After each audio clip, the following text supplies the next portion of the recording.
yang kalau itu ucapan manusia, maka kita akan jenuh dan bosan membaca atau mendengar. Tapi subhanallah, tidak ada kejenuhan kita mendengarkan Al-Fatihah. Dan tidak ada kebosanan kita mengulangi kembali bacaan Al-Fatihah. Selamat datang di channel Kalam Syiar FM.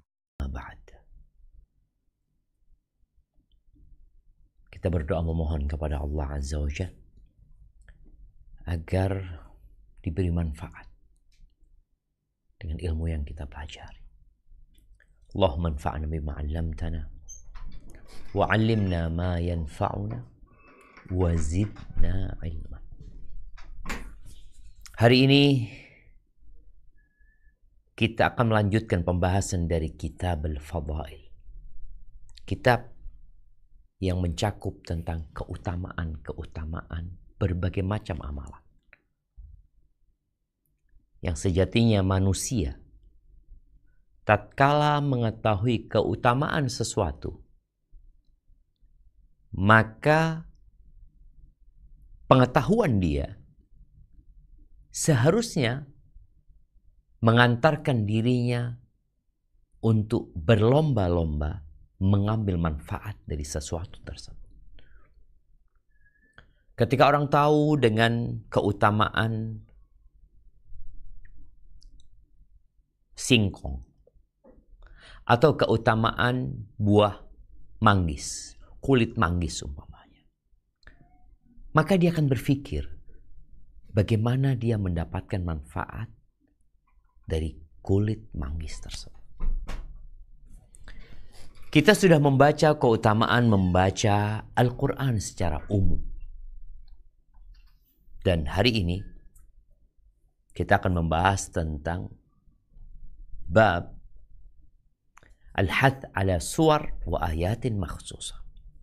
Anjuran untuk membaca beberapa surat dan ayat-ayat khusus. Dan seorang ketika mengatakan ayat ini memiliki fadilah, maka dia harus mendatangkan dalil. Qala Allah, qala Rasul. Ada banyak hadis-hadis berkaitan dengan surat-surat tertentu, tapi hadis itu lemah sekali, bahkan tidak sedikit yang palsu. Umat berlomba-lomba membaca surat-surat tertentu dengan meyakini bahwasanya surat itu memiliki fadilah. Tapi ternyata tidak sebenarnya. Kenapa? Karena hadisnya nggak sahih. Oh, taib Ustaz, tapi kan para ulama banyak di antara mereka yang memperbolehkan menggunakan hadis-hadis dhaif dalam fadailul a'mal. Naam. Tapi engkau tidak boleh meyakini bahwa itu dari Nabi SAW. Karena dhaif memang. Ya udah diamalin, berharap kepada Allah. Tapi meyakini bahwasanya ini benar dari Nabi Muhammad SAW, nggak boleh. Kenapa? Dhaif memang. Barakallahu fiik. Kita akan masuk ke hadis nomor 1009 di bab 183. Tafadhali. Assalamualaikum warahmatullahi wabarakatuh, Ustaz. Waalaikumsalam warahmatullahi wabarakatuh. Bismillah. Anjuran untuk membaca beberapa surah dan ayat khusus. Hadis nomor 1009. An Abi Sa'idin Rafi'i bin Mu'alla radhiyallahu anhu qala li Rasulullah sallallahu alaihi wasallam ala u'allimuka a'zama suratin fil Qur'ani qabla an masjidil an tukhruja minal masjid An takhruja minal masjid fa'akhadha biyadi falamma aradna an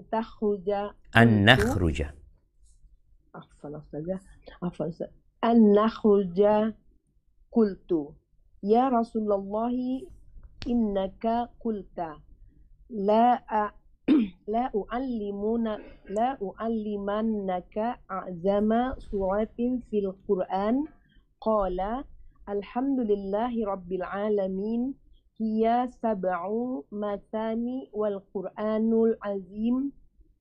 Qur'anul azimul ladzi utituh rawahul Bukhari. Dari Abu Sa'id Rafi bin Al-Mu'alla radhiyallahu anha, ia berkata, Rasulullah sallallahu alaihi wasallam bersabda kepadaku, maukah aku ajari kamu surah yang paling agung di dalam Al-Quran sebelum kamu keluar dari dalam masjid? Kemudian beliau memegang tanganku, dan ketika kami hendak keluar, aku berkata, wahai Rasulullah, tadi engkau mengatakan bahwasanya engkau akan mengajarkan surat yang paling agung dalam Al-Quran. Beliau bersabda, Alhamdulillahi Rabbil Alamin, yang merupakan 7 ayat yang serupa dan diulang-ulang, serta Al-Quran yang agung yang diberikan padaku.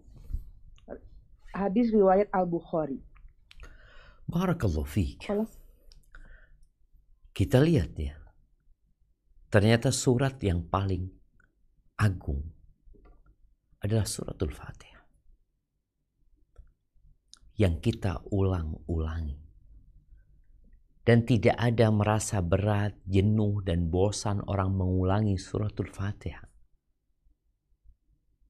Allah menjadikannya rukun dalam setiap rakaat sholat, yang kalau itu ucapan manusia, maka kita akan jenuh dan bosan membaca atau mendengar. Tapi subhanallah, tidak ada kejenuhan kita mendengarkan Al-Fatihah.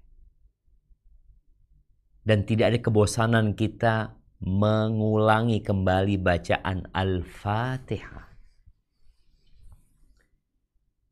Hadis ini ada sebabnya.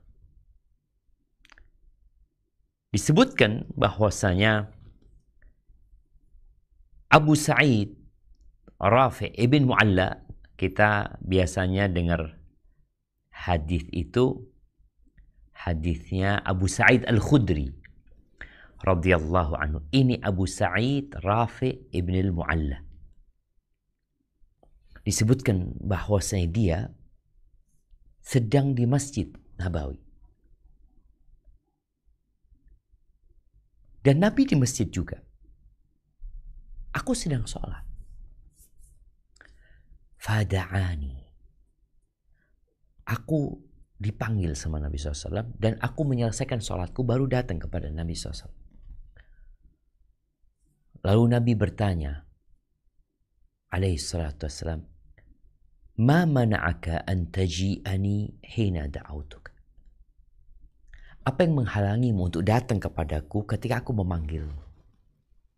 Ini orang sedang sholat dipanggil sama Nabi SAW.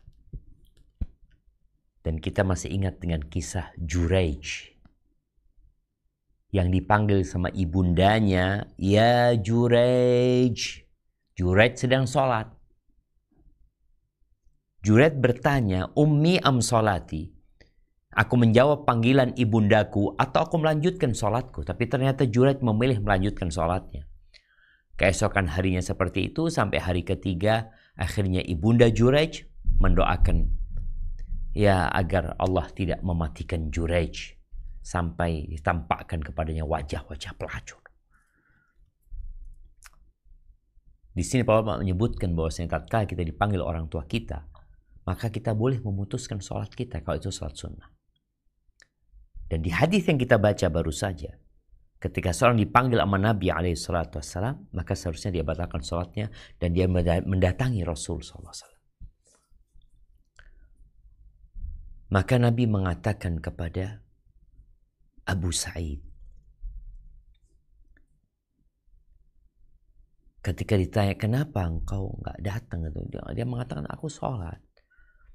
Maka Nabi mengatakan kepadanya, Ama sami'ta, apakah kau nggak mendengar Allah Azza wa Jalla berfirman ya di surat Al-Anfal ayat 24, Allah mengatakan, ya ayyuhalladzina amanu stajibu lillahi walir rasul idza da'akum lima yuhyikum. Wahai orang-orang beriman, penuhilah seruan Allah dan Rasul-Nya apabila dia menyuruh kepada seruan yang merupakan untuk kehidupan kalian, menghidupkan hati kalian, memberikan manfaat untuk dunia dan akhirat kalian.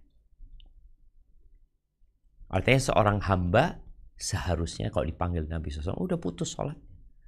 An-nabiyyu aula bil mu'minin min anfusihim. Nabi itu lebih berhak atas diri orang-orang beriman daripada diri mereka sendiri atau daripada mereka sendiri. Kemudian kita lihat setelah Nabi memberikan teguran, yang tegurannya begitu lembut, lalu beliau memberikan ilmu. Artinya ketika Nabi memanggil tadi, Nabi hendak memberikan ilmu kepada Abu Sa'id Rafi' ibn al-Mu'alla. Maka Nabi mengatakan kepada Abu Sa'id, ala u'allimuka, maukah engkau aku ajarin surat yang paling agung sebelum kita keluar atau sebelum engkau keluar dari masjid. Fa'akhadha biyadi. Akhirnya keluarlah Rasulullah SAW bersama Abu Sa'id. Apa yang dilakukan Nabi SAW? Beliau menggandeng tangannya Abu Sa'id. Ini termasuk akhlak mulia Rasul SAW. Dan ketika beliau menggandeng atau digandeng, beliau tidak akan melepaskan tangan orang itu sampai orang itu yang melepaskan tangan. Ketika seorang laki-laki menggandeng tangan laki-laki lain di masa sekarang ini, mungkin orang akan berpikir negatif. Gimana sih laki-laki gandeng laki-laki? Nggak ada masalah. Digandeng untuk memberikan nasihat, memberikan pelajaran. Tapi ketika fitrah manusia banyak yang rusak, akhirnya sesuatu yang baik dianggap buruk oleh mereka. Maka Nabi gandeng nih Abu Sa'id sampai hampir keluar masjid. Ketika mau keluar masjid, Abu Sa'id takut Nabi SAW mungkin lupa. Maka aku ingatkan Nabi SAW. Jadi ketika sampai ke pintu masjid, aku berkata mungkin Nabi lupa. Lalu aku ingatkan beliau. Aku katakan, ya Rasulullah, innaka qulta, engkau tadi menyampaikan akan mengajarkan surat yang paling agung di dalam Al-Quran. Maka beliau mengatakan, Alhamdulillahi Rabbil Alamin. Suratul Fatihah. 7 surat, 7 ayat yang diulang-ulangi. Dan itu adalah Quranul Azim yang diberikan kepada aku. Sallallahu ala nabiyina wasallam. Jadi ahibati fillah, ada 114 surat di dalam Al-Quran. Ketika engkau tidak hafal Al-Quran, ketika engkau juga dalam kondisi yang tidak memungkinkan untuk membaca Al-Quran, karena nggak ada Qurannya, nggak ada mushafnya, maka engkau baca Al-Fatihah. Engkau baca 2 kali, engkau baca 3 kali, 4 kali, 5 kali, engkau baca semampumu. Itu surat yang paling agung, yang paling mulia. Dan jumlahnya 7 ayat. Cuma terjadi khilaf di antara para ulama, apakah Bismillahirrahmanirrahim termasuk seperti yang kalau kita lihat mushaf kita sekarang, ya termasuk gitu. Dulu belum ditulis seperti yang ada di mushaf kita. Maka bacalah dan perbanyaklah membaca surat yang paling agung. Ketika engkau duduk, ketika engkau berjalan, bacalah Al-Fatihah. Dan nasihat ana kepada semuanya, pelajari kembali tafsir suratul Fatihah. Engkau dulu pernah belajar, belajar lagi. Dulu pernah membaca, baca lagi. Sampai engkau benar-benar dapat mentadabburi, menghayati surat yang paling agung di antara semua yang ada di dalam mushaf tersebut. Barakallahu fikum. Baik. Kita lanjutkan. Hadis nomor 1010. Wa an Abi Sa'id al-Khudri radhiyallahu anhu anna Rasulullah sallallahu alaihi wasallam qala fi qul huwallahu ahad walladhi nafsi biyadihi innaha la ta'dilu thulusal Qur'an. Wa fi riwayah anna Rasulullah sallallahu alaihi wasallam qala li ashabihi ayajizu ahadukum an yaqra'a bi thulathil Qur'an fi laylah fasaqqa dhalika alaihim wa qalu ayyuna yutiqu dhalika ya Rasulullah faqala qul huwallahu ahad Allahu samad thuluthul Qur'an. Rawahul Bukhari. Dari Abu Sa'id al-Khudri radhiyallahu anhu, ia berkata, Rasulullah Shallallahu alaihi wasallam bersabda kepadaku tentang surat Al-Ikhlas, demi zat yang diriku berada di tangannya, sesungguhnya ia sebanding dengan sepertiga Al-Quran. Dalam riwayat yang lain, bahwa Rasulullah Shallallahu alaihi wasallam bersabda kepada para sahabatnya, apakah salah seorang dari kalian tidak mampu untuk membaca sepertiga Al-Quran dalam satu malam? Maka para sahabat pun merasa berat menerimanya seraya berkata, siapakah di antara kami yang mampu wahai Rasulullah? Beliau bersabda, Qul huwallahu ahad Allahu samad adalah sebanding dengan sepertiga Al-Quran. Hadis riwayat Al-Bukhari. Barakallahu fikum. Kalau sebelumnya hadis riwayat Abu Sa'id juga yang namanya Rafi' bin Mu'alla, kalau ini Abu Sa'id al-Khudri radhiyallahu ta'ala anhu berkaitan dengan keutamaan surah Al-Ikhlas. Qul huwallahu ahad. Beliau menyebutkan bahwa Qul huwallahu ahad itu setara menandingi sepertiga Al-Quran. Dan di riwayat lain bagaimana Nabi SAW memotivasi para sahabatnya untuk membaca sepertiga Al-Quran di satu malam.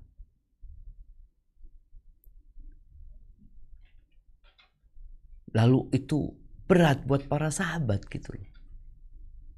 Berarti 10 juz sepertiga Al-Quran. Maka mereka mengatakan, ya Rasulullah, siapa yang mampu melakukan itu gitu loh. Ketika mereka punya kesibukan. Jadi memang ya kita dianjurkan untuk menghatamkan Al-Quran setiap 3 malam paling enggak gitu loh. Paling cepat tuh setiap 3 malam, berarti satu malamnya 10 juz.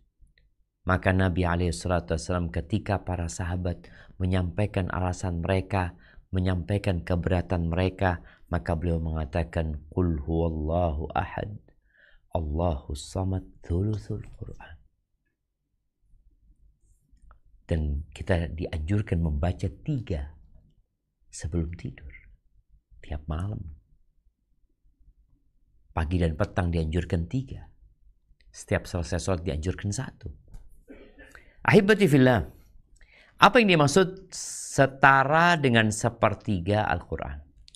Sebagian ulama berpendapat seperti sepertiga Al-Quran dari sisi maknanya.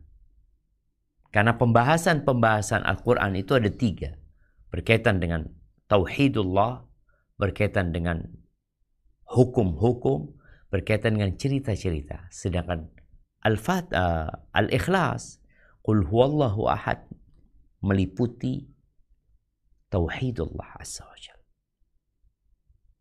Tapi ada yang berpendapat lain berkaitan dengan pahalanya. Membaca Qul huwallahu ahad seperti membaca sepertiga Al-Quran. Tapi disebutkan tanpa dilipat gandakan. Yang satu huruf 10 kali lipat. Itu kan kalau membaca dari Al-Fatihah sampai An-Nas. Tapi membaca Al-Ikhlas saja dia dapat sepertiga. Sepertiga cuma.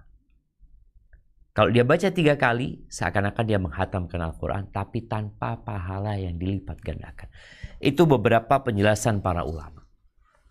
Maka ahibati fillah, di sini kita lihat ya, sebagian orang ketika tahu hadis ini, dia berhenti membaca Al-Quran.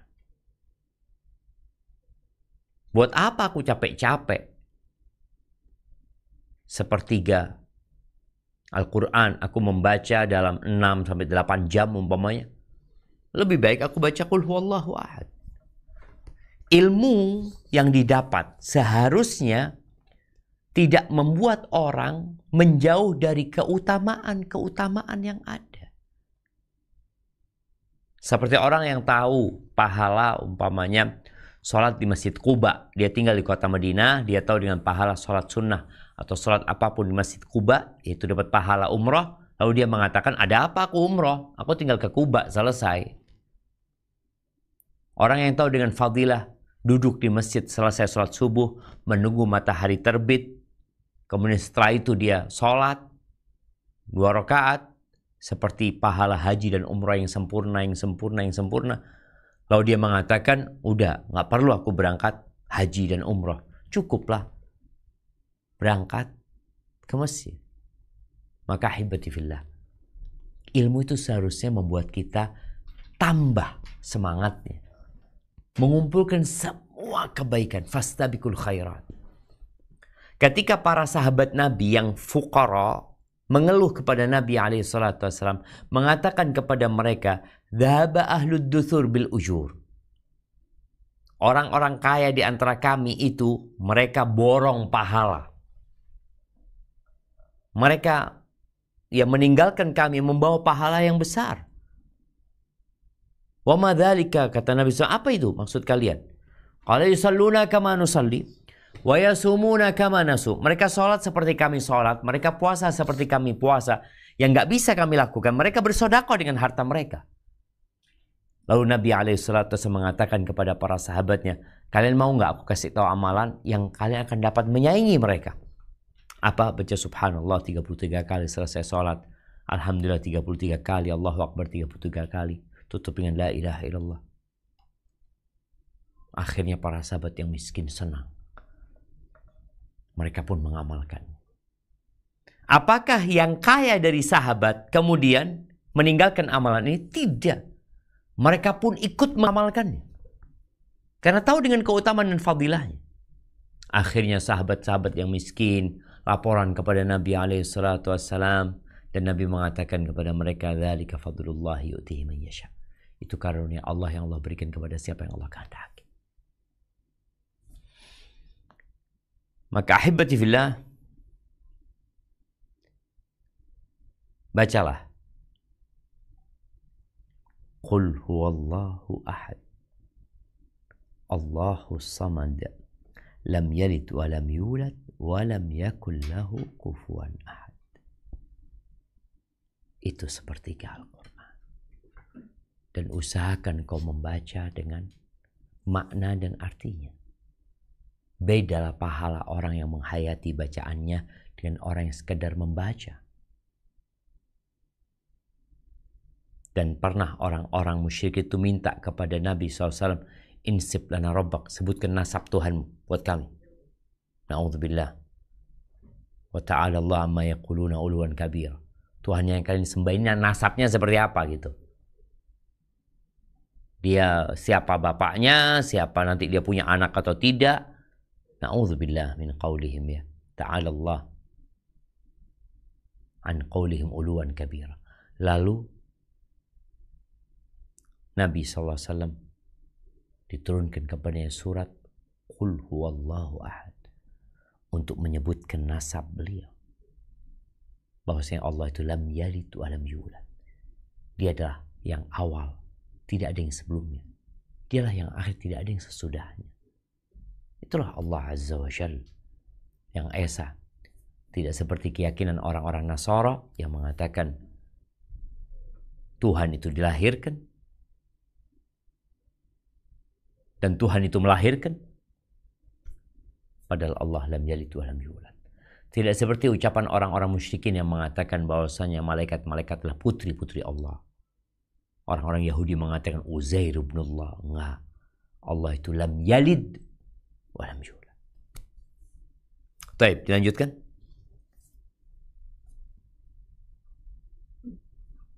Hadis nomor 1011. Bismillahirrahmanirrahim.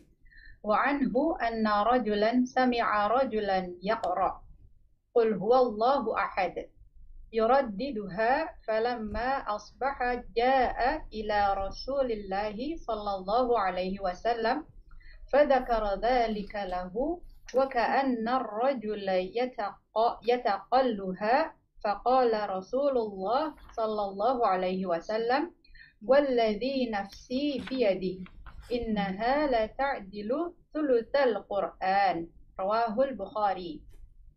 Artinya dari Abu Sa'id Al-Khudri radhiyallahu anhu juga bahwa ada seseorang mendengar orang lain membaca surat Al-Ikhlas secara berulang-ulang.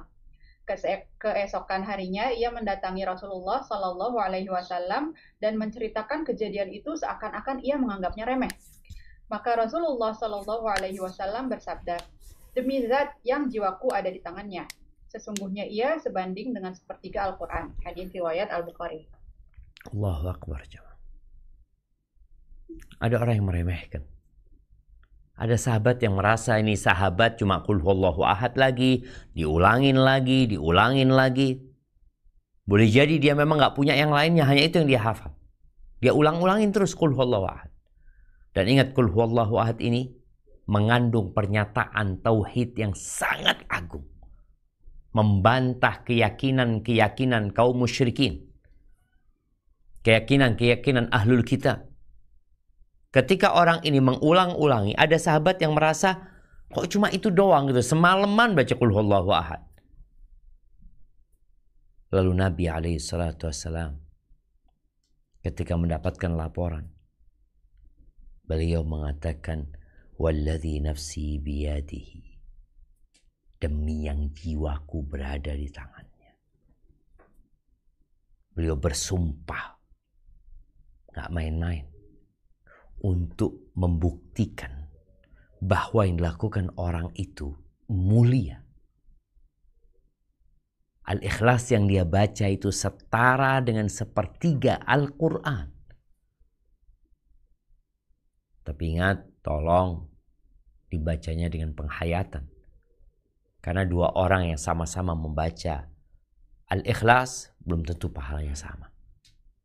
Walaupun kalau mau dihitung secara hurufnya sama. Tapi sesuatu di hatinya. Dan kita tahu hati kita juga beramal, berpikir, merenungkan, menghayati. Itu berbeda kadang-kala. Barakallahu fikum. Nah, lanjutkan. Hadis nomor 1012. Wa an Abi Hurairah radhiyallahu anhu anna Rasulullah sallallahu alaihi wasallam qala fi qul huwallahu ahad innaha ta'dilu thulusal Qur'an. Rasulullah rawahu Muslim. Dari Abu Hurairah radhiyallahu anhu bahwa Rasulullah sallallahu alaihi wasallam bersabda tentang qul huwallahu ahad, sesungguhnya ia sebanding dengan sepertiga Al-Quran. Hadis riwayat Muslim. Subhanallah, kita lihat ya. Yang berkaitan dengan keutamaan Al-Ikhlas. Surat yang pendek, yang mungkin dipandang remeh oleh sebagian orang. Kalau dibandingkan dengan surat Al-Baqarah, ya Allah, ini pendek Ustaz. Al-Baqarah 286. Dan panjang-panjang, ada satu ayat di Al-Baqarah itu yang satu halaman full. ayat tentang hutang. Ada surat Ali Imran, ada surat An-Nisa yang panjang-panjang. Ternyata surat yang pendek ini sebanding dengan sepertiga Al-Quran. Maka baca. Terkadang ada orang yang sedang tawaf, dia nggak tahu mau baca apa, udah baca Qul Huwallahu Ahad.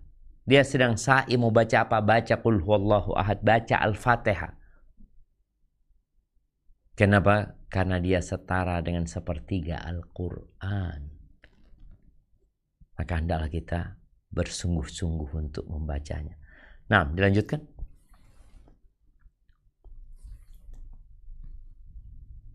Bismillah, hadis 1013. Wa an Anasin radhiyallahu anna rajulan qala, ya Rasulullah, inni uhibbu hadhihi surah. Qul huwallahu ahad. Qal inna hubbaha adkhalakal jannah. Rawahul Tirmizi wa qala hadisun hasan wa rawahul Bukhari fi sahihihi ta'liqa.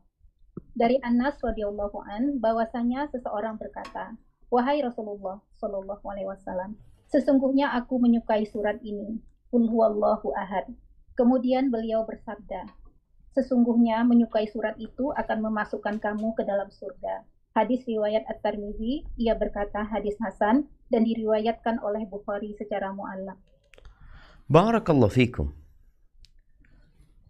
Kita lihat jemaah di hadis Abu Hurairah bahwa ada orang yang datang kepada Nabi SAW menyampaikan sebuah pernyataan. Inni uhibbu hadhihi surah. Sesungguhnya aku mencintai surat ini, yakni Al-Ikhlas. Qul huwallahu ahad. Qala inna hubbaha adkhalakal jannah. Kecintaanmu kepada Al-Ikhlas itu akan memasukkanmu ke surga Allah Azza wa Jalla. Jamaah rahimakumullah. Di surat Qul huwallahu ahad ini ada sebuah kejadian di masa Nabi SAW yang selalu dijadikan dalil bahwa kita boleh membuat ibadah-ibadah baru. Padahal Nabi SAW mengatakan kullu bid'atin dhalalah. Semua hal baru dalam urusan agama adalah sesat. Tapi bagaimana dengan cerita di dalam hadis yang sahih bahwa ada seorang sahabat yang setiap kali dia jadi imam, boleh jadi dia sholat di Quba sana atau di masjid yang lainnya, setiap kali dia jadi imam, ia membaca setelah Al-Fatihah Qul huwallahu ahad, kemudian menambahkan surat lainnya. Jadi setiap kali dia membaca Al-Fatihah, kemudian dia membaca surat yang lainnya bersama Qul huwallahu ahad. Selalu seperti itu. Dia jadi imam, dia baca Al-Fatihah, Qul huwallahu ahad, dan membaca surat lain. Lalu orang-orang yang jadi makmum itu heran. Karena mereka tidak mendapatkan yang seperti itu di Masjid Nabawi. Nabi tidak melakukan itu. Engkau kok bikin-bikin? Maka ditanyalah orang ini. Dan mereka mengatakan, engkau kalau menjadi imam, imma engkau mencukupkan diri dengan Qul huwallahu ahad secara membaca Al-Fatihah, atau membaca surat lainnya. Nggak usah digabung-gabung gitu loh. Tapi ternyata orang itu nggak mau. Enggak. Kalau engkau tetap mau aku jadi imam, ya aku akan seperti itu sholatnya. Wa illa cari imam lainnya udah. Dia juga nggak berebut posisi keimaman itu. Lalu para sahabat laporan kepada Nabi SAW. Nabi berkata, tanyakan kepada dia, kenapa dia kok melakukan itu? Maka para sahabat yang selalu melakukan itu mengatakan, inni uhibbuha, aku cinta karena itu sifat Rahman, karena ada sifat Allah Ar-Rahman. Lalu akhirnya Nabi menyampaikan kepada sahabat ini bahwa Allah telah mencintai dia. Mencintai dia. Karena dia mencintai surat Al-Ikhlas. Karena dia berisi dan mengandung sifat-sifat Allah Ar-Rahman. Sebagian orang berdalil dengan kejadian ini bahwa boleh kita buat-buat bid'ah, buat-buat urusan yang baru dalam beragama. Sebagaimana kisah Bilal bin Rabah yang juga diangkat. Bilal itu setiap selesai wudhu mesti dia sholat. Nabi SAW bertanya, engkau Bilal, kok bisa mendahului aku ke surga? Aku masuk surga, aku dengar suara jalan sandalmu. Maka Bilal menceritakan bahwa tidaklah aku berhadas kecuali aku wudhu, kemudian aku salat 2 rakaat. Bilal membuat sebuah ibadah yang tidak diajarkan Nabi SAW. Jamaah rahimakumullah, tolong difahami bahwa peristiwa-peristiwa yang tadi dicontohkan itu terjadinya di saat Nabi masih hidup, di saat Quran turun, sehingga ketika Nabi membolehkan itu jadi sunnah. Boleh orang membaca tadi Al-Fatihah, Qul huwallahu ahad, kemudian dia baca yang lain. Yang dilakukan Bilal boleh. Kenapa? Karena Nabi masih hidup. Quran dan wahyu turun dan Nabi dapat berita dan Nabi membiarkan, menyetujuinya. Persetujuan Nabi ini menjadikan amalan itu sunnah. Sekarang Nabi udah meninggal dunia. Siapa yang akan menyetujui perbuatan kita kalau kita mengada-ngada sekarang? Nggak ada. Kita akan menganggapnya baik aja. Baik ini. Umpamanya ada orang, aku setiap selesai membaca Al-Fatihah, aku akan membaca ayat kursi. Karena ayat kursi ini ayat yang paling agung dalam Al-Quran. Setelah itu, baru aku akan membaca surat lainnya. Dia lakukan itu sepanjang masanya. Apakah kita katakan tafadhol? Kita katakan la. Ini bisa memasukkanmu kepada jalan-jalan yang mengantarkan kepada bid'ah nantinya. Karena udah selesai, wahyu udah berhenti. Ketika wahyu turun dan ada sesuatu yang tidak sesuai, Allah akan menegur Nabi SAW.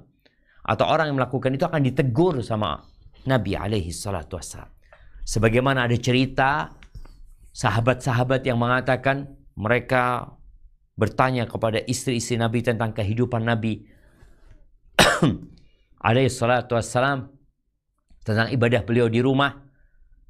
Dijawab bahwasanya Nabi ya biasa-biasa aja. Nabi malam sholat, Nabi tidur, Nabi puasa sunnah. Kadang-kadang beliau nggak puasa. Dan beliau punya istri banyak gitu. Maka 3 orang ini akhirnya berinisiatif untuk membuat sebuah kreativitas baru dalam beribadah. Yang satu mengatakan aku akan sholat malam dan aku tidak akan tidur. Yang satu mengatakan aku akan puasa sepanjang masa dan aku tidak akan berbuka. Yang satu mengatakan aku tidak akan menikah. Mau fokus ibadah. Apakah itu disetujui sama Nabi SAW? Tidak. Ditegur. Jadi kalau ada yang sesuai dengan sunnah, maka Nabi akan menyetujuinya. Kalau amalan itu diperbolehkan, maka Nabi akan memujinya. Kalau amalan itu tidak diperbolehkan, maka Nabi akan menegurnya dan meluruskan pendapat atau perbuatan yang tidak sesuai. Tapi kalau sekarang udah nggak bisa. Islam udah sempurna. Dulu masih masa penyempurnaan. Maka ikutilah sunnah Nabi SAW. Pasti engkau selamat. Pasti. dengan izin Allah Azza wa Jalla. Barakallahu fikum.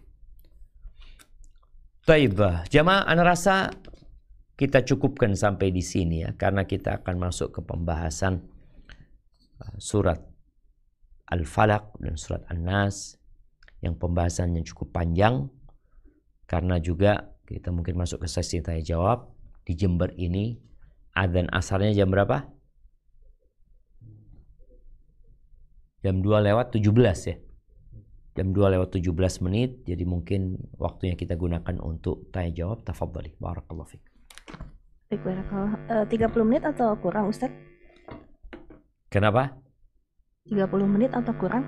Insyaallah mungkin jam 2.20 kita, karena adzannya jam 2.17, mungkin sampai jam 2.20 ya, karena kita butuh persiapan untuk sholat Ya, asar. insyaallah.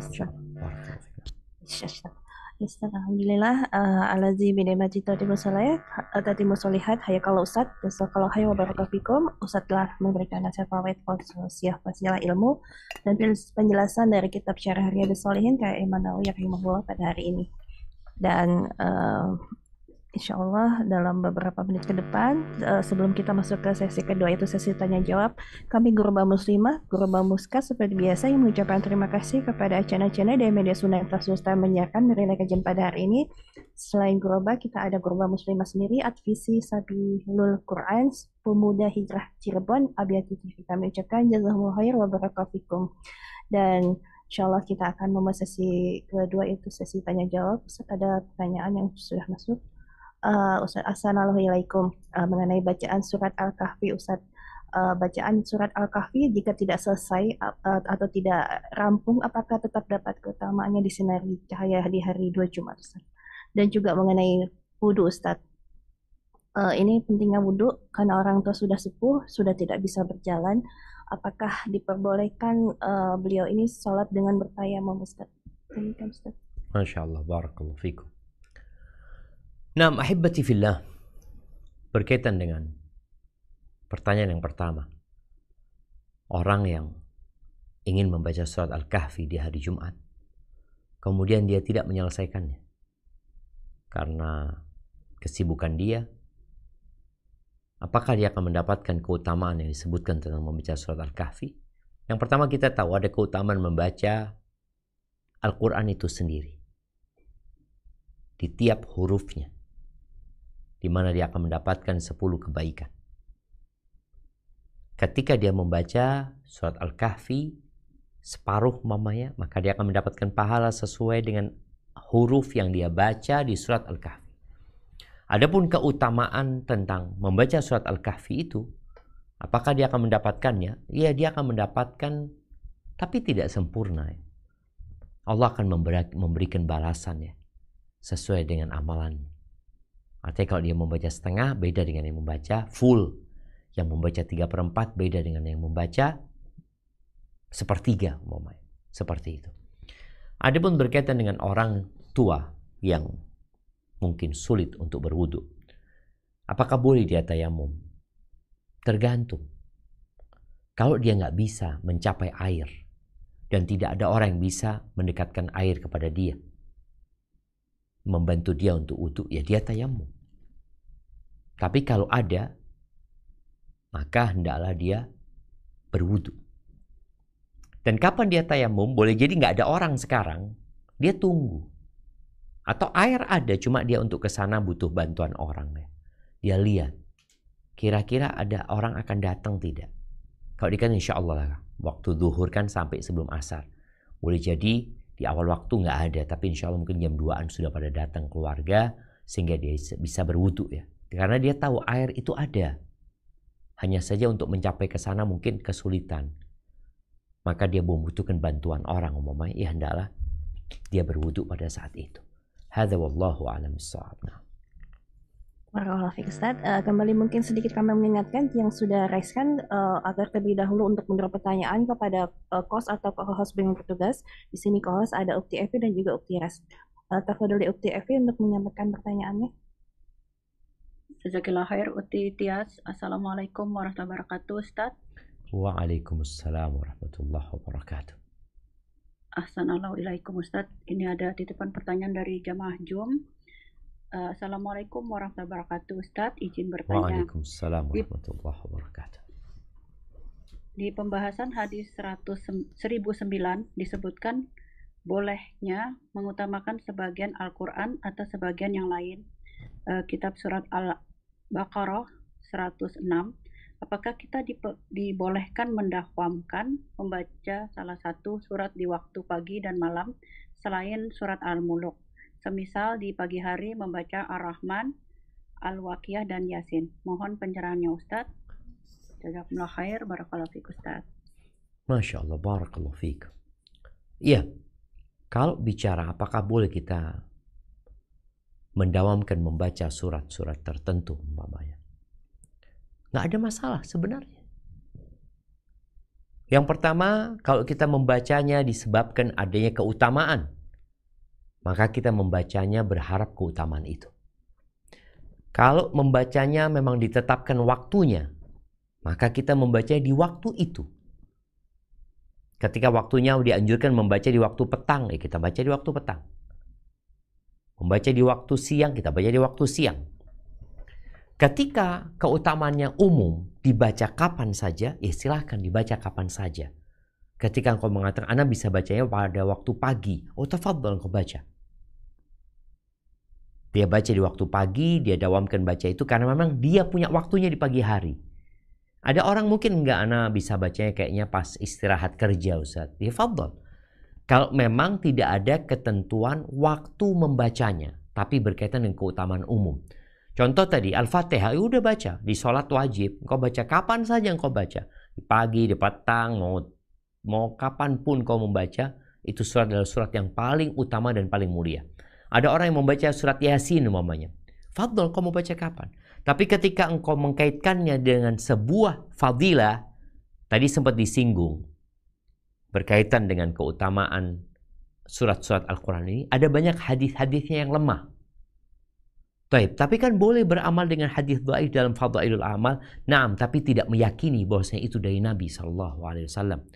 Dan lemahnya juga bukan lemah yang sangat gitu. Maka silakan diamalkan. Membaca cuma yang tadi kalau tidak ada ketentuan waktunya, ya kita jangan menentukan waktunya. Kita bebas membacanya kapan saja. Dan bagi orang yang tahu dengan keutamaan beberapa surat tadi seperti yang lainnya, malas menghatamkan Al-Quran. Padahal kita dianjurkan untuk menghatamkan Al-Quran sebulan sekali paling tidak. Atau kalau enggak ya 7. Kalau bisa 7 malam kita hatam, itu lebih baik. Jadi seperti itu. Wallahu a'lam bishawab. Naam. Kalau Ustaz, tadi dari Sentul jika ada pertanyaan yang disampaikan kepada Ustaz untuk bisa mengambil dan bertanya langsung kepada Ustaz Zina. Bismillahirrahmanirrahim. Assalamualaikum warahmatullahi wabarakatuh. Waalaikumsalam warahmatullahi wabarakatuh. Ahsanallahu ilaik untuk Ustadz dan seluruh tim SRB. Ini izin bertanya di luar tema Ustadz. Ada 2 pertanyaan.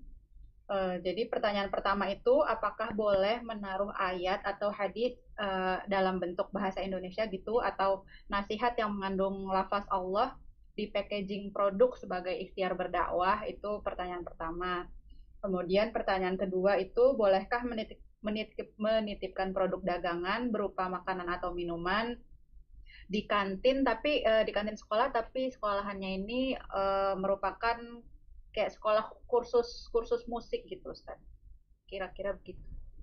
Jazakallahu khairan sebelumnya. Barakallahu fiik. Barakallahu fiik ya. Ya, berkaitan dengan yang pertama tadi, ingat kita diperintahkan untuk mengagungkan Al-Quranul Azim. Ini berkaitan dengan Al-Quran itu sendiri. Jadi kalau kita letakkan di produk-produk dan nanti akan berdampak, dia dihinakan, dibuang ke sampah ini dan itu, maka jangan. Kalau berkaitan dengan nasihat-nasihat umum yang mungkin di situ tidak ada lafaz Allah Azza wa Jal, mungkin nggak ada masalah ya. Kata-kata yang umum yang tetap berpotensi untuk dihinakan, tapi tidak seperti ayat-ayat Al-Quran.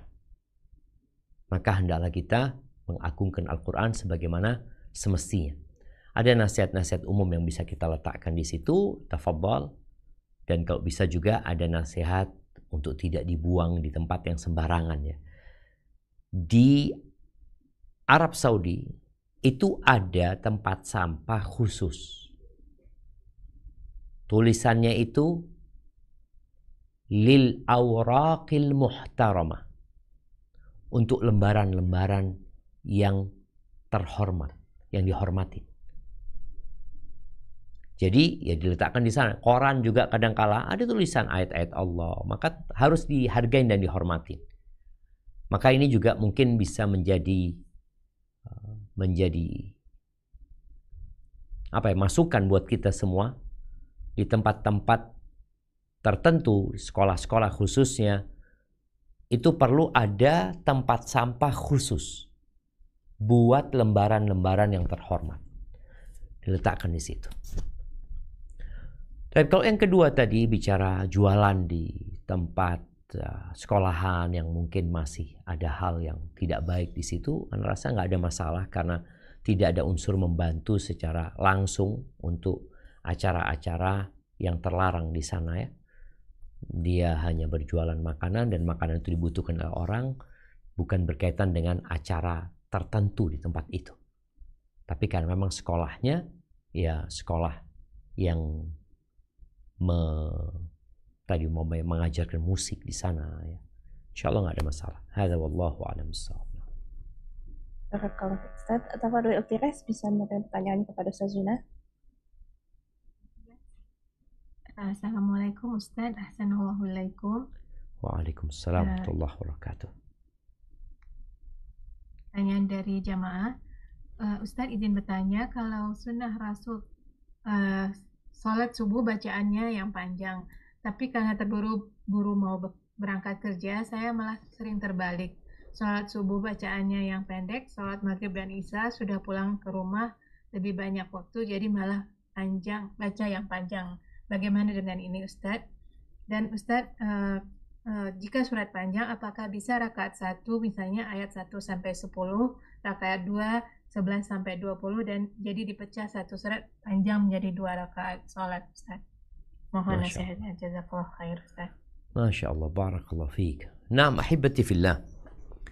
Ya, berkaitan dengan bacaan Al-Quran ketika sholat,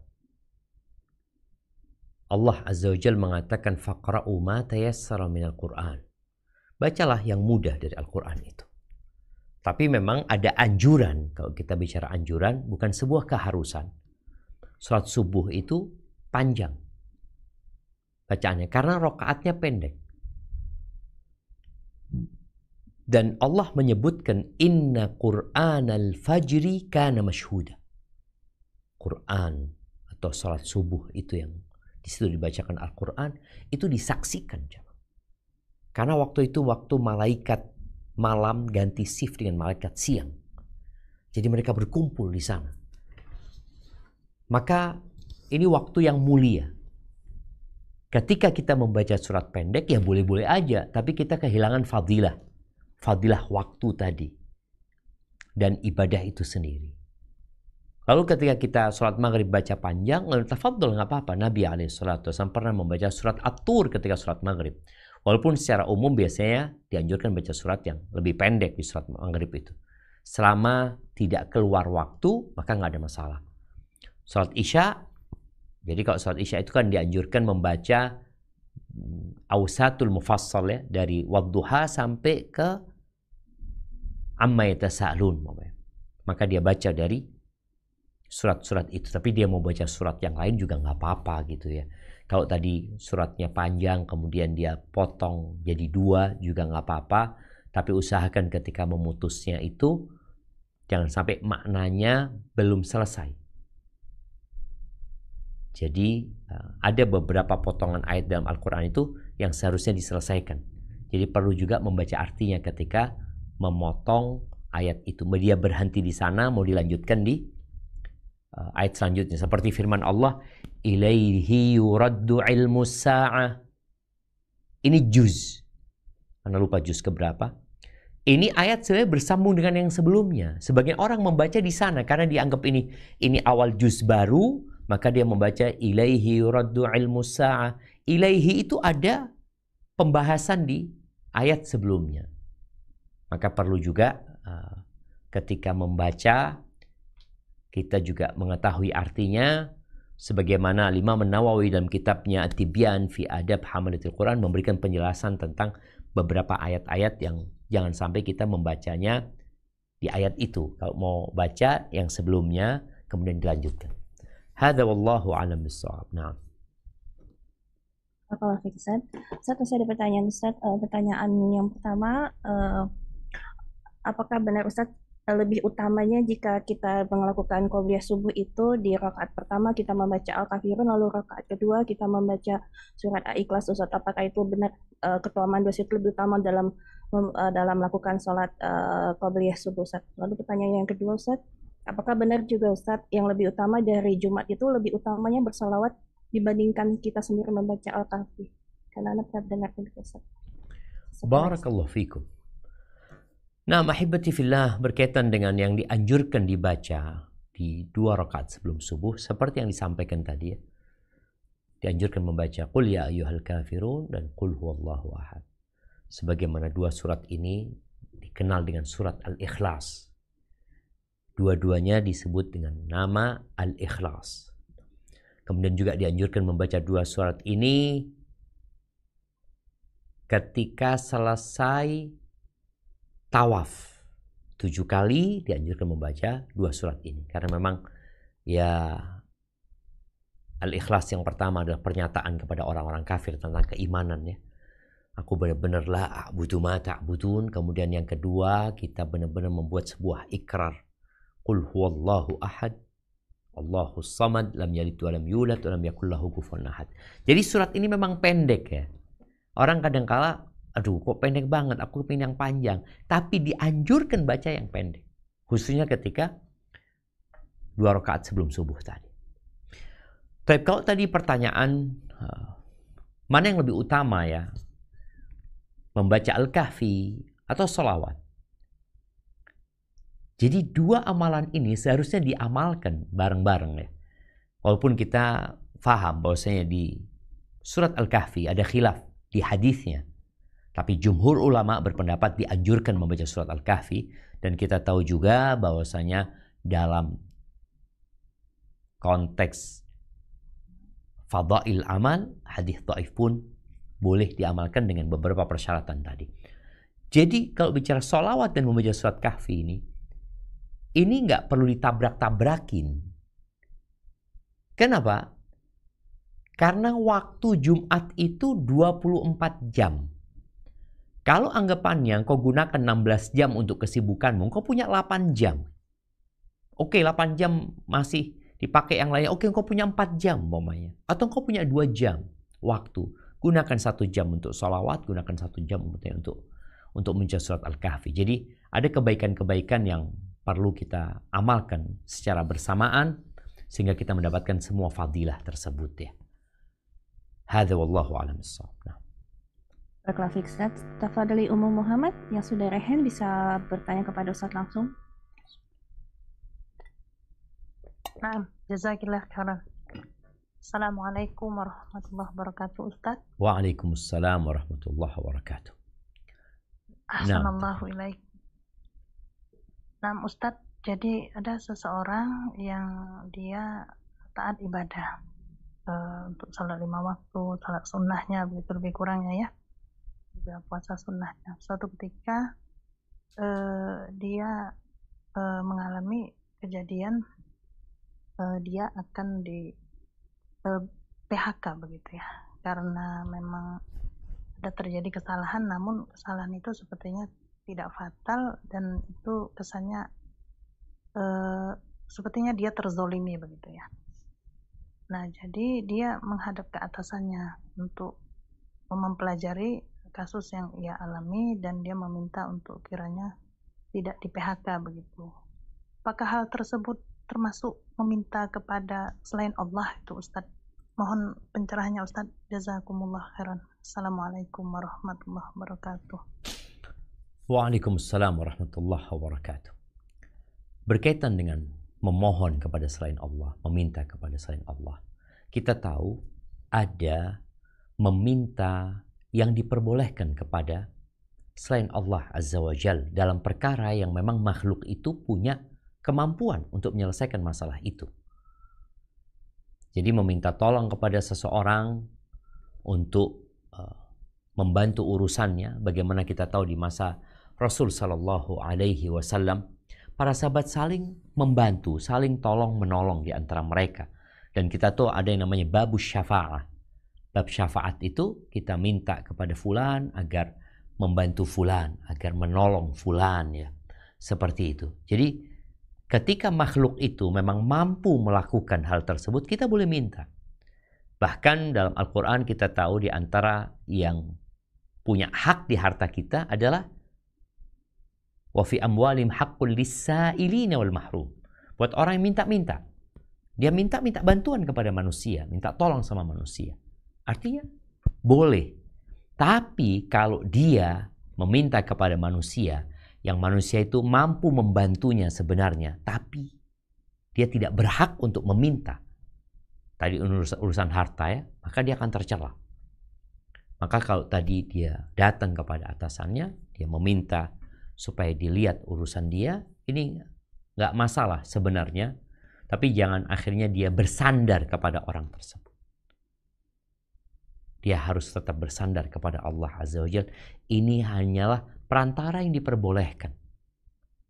Maka dia lakukan tersebut. Nabi SAW kadang-kala minta tolong sama Anas untuk mengambilkan sesuatu. Minta tolong untuk memanggil seseorang. Mengutus para sahabat untuk melakukan sesuatu umpamanya. Jadi ada hal-hal yang diperbolehkan. Dan Allah mengatakan wa ta'awanu 'alal birri wat taqwa wa la ta'awanu 'alal itsmi wal 'udwan. Hendak kalian saling tolong menolong dalam kebaikan dan ketakwaan, dan jangan tolong menolong dalam dosa dan permusuhan. Hadza wallahu a'lam bissawab. Nah. Barakallahu fiik. Tafadhol Ikhtiras, bisa bertanya kepada Ustaz? Baik, Ustaz Tias. Saya bacakan lagi pertanyaan berikutnya dari jamaah Ustaz.